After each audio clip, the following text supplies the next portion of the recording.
So in the last lecture, we looked at how to encourage buyers to leave reviews. Now, this will happen where you get into situations where the buyer is not satisfied with what you've delivered. And so they could message you after you deliver and say, oh, like, why didn't you do this or why didn't you do that? It just happens. There's going to be people who are unsatisfied, even if you've delivered what you said you were going to do and it was very clear.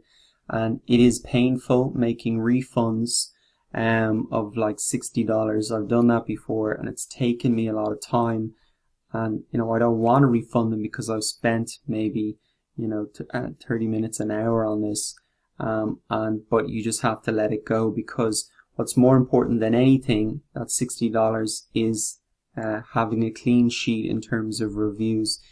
If you take the money off them and don't leave them happy, what they're going to do is leave a negative review, and that's going to put off maybe 2 or 3 other buyers, which would have made up to say $50, $60 or even $5, So what you have the option to do is come down here and say, click here to mutually cancel the order. So it comes up here, and then you have the option to pick the cancellation reason as well, and it's a mutual cancellation, so they have to accept that.